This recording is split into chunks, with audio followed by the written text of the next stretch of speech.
बिस्मिल्लाहिर्रहमानिर्रहीम। हमारा आज का टॉपिक है fix cost and variable cost, और ये हम टॉपिक जो पीछे से चलता आ रहा है उसकी कंटिन्यूशन है। जैसे पिछले टॉपिक में हमने डायरेक्ट कॉस्ट और इनडायरेक्ट कॉस्ट को डिस्कस किया था, और ये सारा लिंक करता है कि जब भी आपने कोई न्यू बाइंग करनी हो, ऐसी आइटम जो फर्स्ट टाइम आपके पास आई हो, तो आप उसके लिए किस तरह से बिजनेस प्लान बनाएंगे।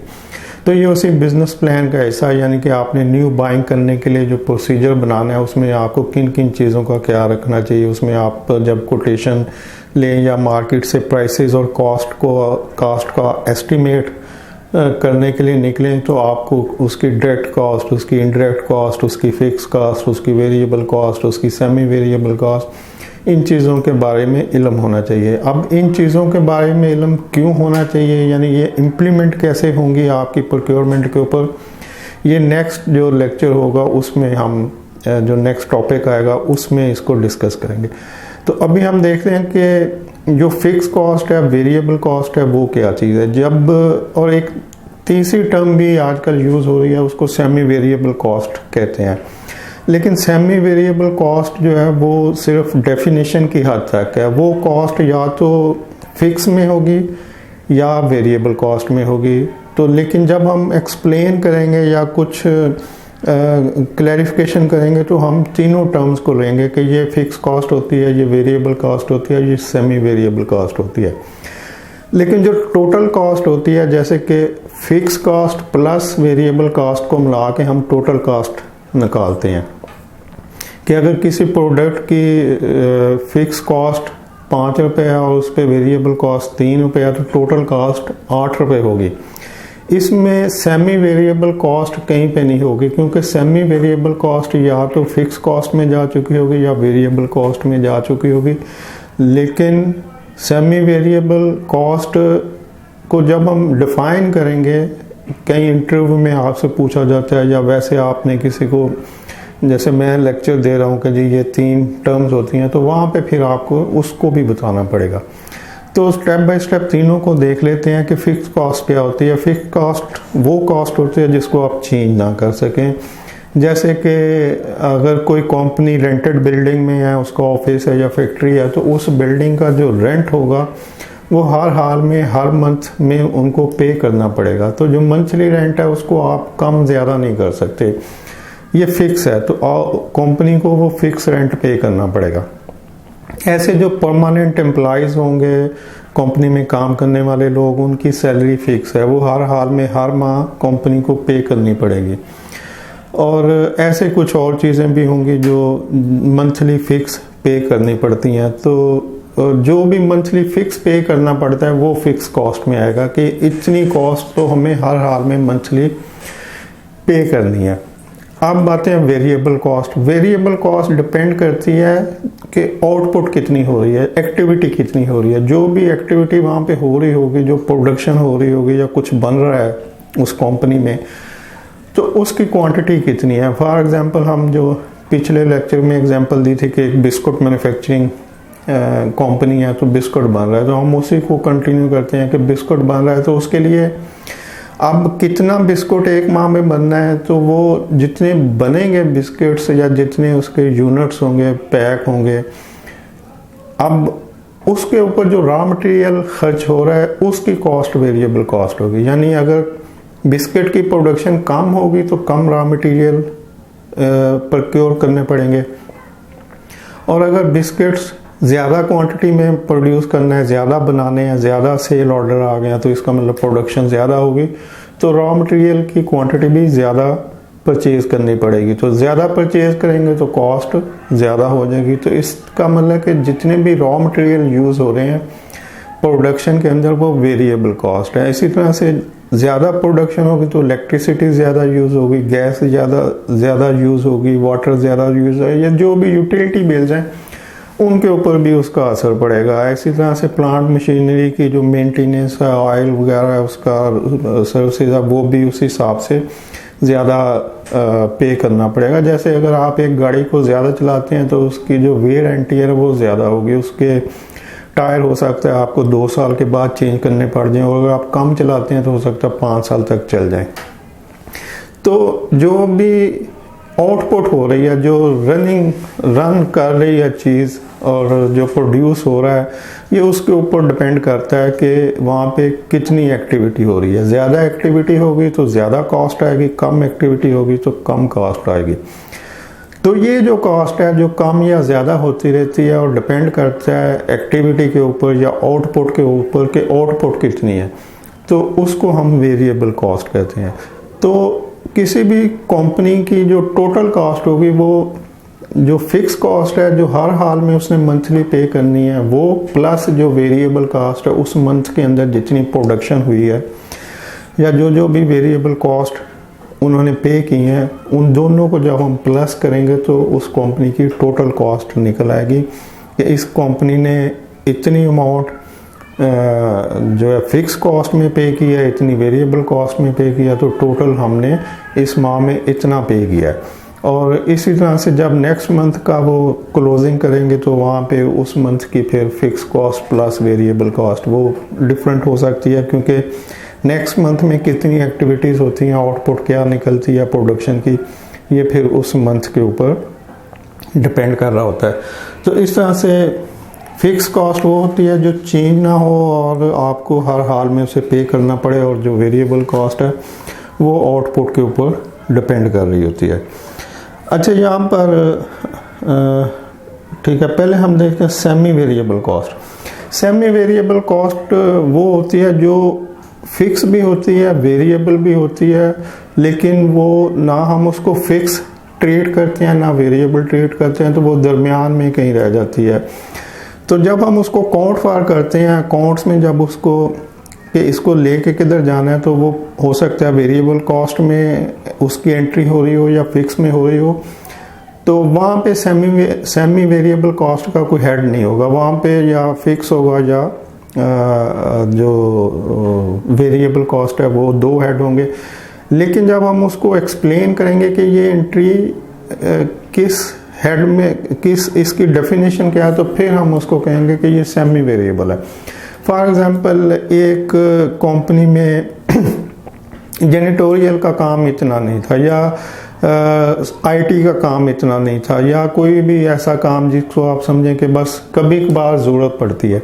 छोटी कंपनियों में आईटी की एग्जांपल ले लेते हैं, वहाँ पे आईटी का इतना काम नहीं होता, कभी कंप्यूटर ख़राब हो गया, नेटवर्किंग प्रॉब्लम आ गई, तो वो नियरेस्ट कोई भी जो शॉपकीपर होता है या कोई भी जो उनके कांटेक्ट में बंदा होगा उसको कॉल करेंगे, वो आके ठीक करेगा, अपने चार्जेस लेगा और चला जाएगा। तो अब ये फिक्स नहीं है कि जी मंथली हमने इसको इतने पे करने, जब ज़रूरत पड़ेगी वो आएगा तो उसको कुछ पे कर देंगे। तो इस तरह से आपका जो आईटी के ऊपर खर्चा हो रहा है, यानी इस कंपनी का जो आईटी की मेंटेनेंस के लिए खर्चा हो रहा है, वो वेरिएबल कॉस्ट है। लेकिन इसी वेरिएबल कॉस्ट को करते करते कुछ टाइम के बाद कंपनी ग्रो कर जाती है, बिजनेस ज़्यादा हो गया, अब उसको एक परमानेंट आईटी का बंदा चाहिए जो वहाँ पे उनके पास हो। तो अब वो बंदा जो परमानेंट जब उसको करेंगे तो अब वो फिक्स हो जाएगा। तो यानी एक ही एक्टिविटी जो है वो वेरिएबल भी हो सकती है, वो फिक्स भी हो सकती है। जब हम फिक्स और वेरिएबल की डेफिनेशन, जब पीछे जो मैंने बोला था कि जो फिक्स होता है वो हर हाल में पे करना पड़ता है, उसको आप वो वेरिएबल हो ही नहीं सकता, फिक्स जो है फिक्स ही रहेगा। और जो वेरिएबल है वो आउटपुट के ऊपर डिपेंड कर रहा होता है। तो इसलिए तीसरी टर्म्स को इसलिए जरूरत पड़ी कि ये कभी वेरिएबल भी हो सकता है, कभी फिक्स भी हो सकता है। तो इसको आप ना फिक्स समझ, अगर उसकी डेफिनेशन के ऊपर जाएंगे तो ना आप उसको फिक्स कह सकते हैं और ना आप उसको वेरिएबल कह सकते हैं। तो इसलिए आप इसको सेमी वेरिएबल कह लें कि ये जो एक्सपेंस थे ये पहले हम टाइम बाय टाइम पे कर देते थे, तो अब हमने परमानेंट कर दिया, तो इसलिए इसको सेमी वेरिएबल कॉस्ट कह सकते हैं। अच्छा, यहाँ पर एक क्लैरिफिकेशन भी है कि जो फिक्स कॉस्ट और वेरिएबल कॉस्ट होती है, ये डायरेक्ट कॉस्ट और इनडायरेक्ट कॉस्ट से इसका कोई लिंक नहीं। यानी हम ये नहीं समझ सकते कि जी जो डायरेक्ट कॉस्ट है वो फिक्स कॉस्ट है और जो इनडायरेक्ट कॉस्ट है वो वेरिएबल कॉस्ट है। तो ऐसा कंसेप्ट बिल्कुल गलत है, मतलब इस तरह की कोई लिंक नहीं है। जो डायरेक्ट कॉस्ट होती है वो फिक्स भी हो सकती है और वेरिएबल भी हो सकती है, और जो इनडायरेक्ट कॉस्ट है वो भी फिक्स हो सकती है और वेरिएबल भी हो सकती है। यानी डायरेक्ट और इनडायरेक्ट कॉस्ट जो हमने पिछले लेक्चर में, इससे पीछे जो वीडियो अवेलेबल है उसमें एक्सप्लेन किया था कि डायरेक्ट कॉस्ट क्या होती है और इनडायरेक्ट कॉस्ट क्या होती है। तो अब जो फिक्स और वेरिएबल कॉस्ट है ये डायरेक्ट में दोनों हो सकती हैं और इनडायरेक्ट में भी दोनों हो सकती हैं। इसकी एग्जांपल बता देता हूँ कि जैसे सुपरवाइजर ऑफ प्रोडक्शन लाइन के एक बिस्कुट बन रहे हैं, तो बिस्कुट के ऊपर जो भी कॉस्ट आएगी वो डायरेक्ट कॉस्ट होगी।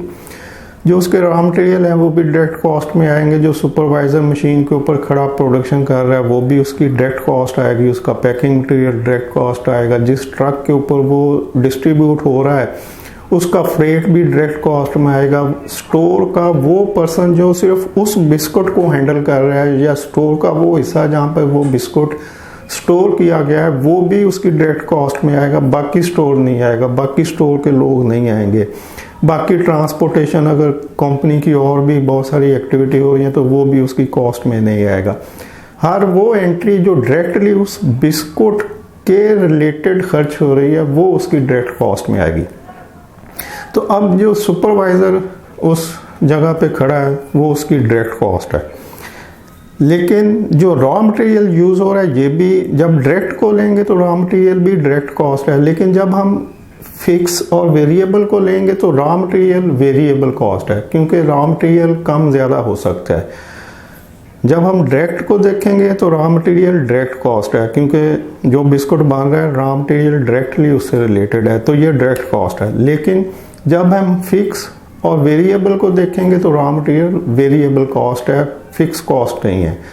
तो इसी तरह से जब इनडायरेक्ट को देखेंगे तो जो प्रोक्योरमेंट डिपार्टमेंट है वो फिक्स कॉस्ट है। उसने हर हाल में जितने लोग काम कर रहे हैं उनको सैलरी पे करनी पड़ेगी, तो जो सैलरी पे हो रही है मंथली वो फिक्स कॉस्ट है। लेकिन जो जनरल मार्केटिंग कंपेन हो रही होती है कंपनी की कि जी ये फलां कंपनी है, फलां ब्रांड है, तो उसकी एडवर्टाइजमेंट हो रही है, तो अब ये जो एडवर्टाइजमेंट है ये डायरेक्ट कॉस्ट नहीं है और ये इनडायरेक्ट कॉस्ट है। लेकिन ये फिक्स नहीं है, ये वेरिएबल है। आप एडवर्टाइजमेंट को कम भी कर सकते हैं, ज़्यादा भी कर सकते हैं। तो जब हम एडवर्टाइजमेंट को लेंगे तो ये इनडायरेक्ट कॉस्ट में आएगी कि ये प्रोडक्ट से रिलेटेड नहीं है, ये कंपनी की ओवरऑल इमेज को प्रेजेंट कर रहे हैं, तो इसलिए ये फिक्स कॉस्ट नहीं है, ये इनडायरेक्ट डायरेक्ट कॉस्ट नहीं है, ये इनडायरेक्ट कॉस्ट है। लेकिन जब हम फिक्स और वेरिएबल में आएंगे तो ये वेरिएबल कॉस्ट है, इसको कम और ज़्यादा हो सकता है जितनी एडवर्टाइजमेंट आप करना चाहें।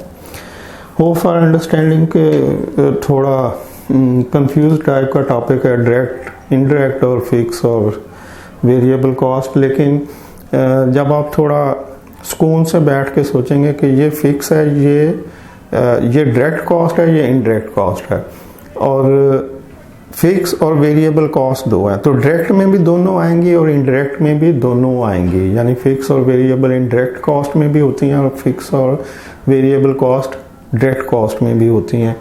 तो इससे दोबारा आप देखेंगे इसी थोड़े से पिछले हिस्से को तो आपको समझ आ जाएगा आसानी से।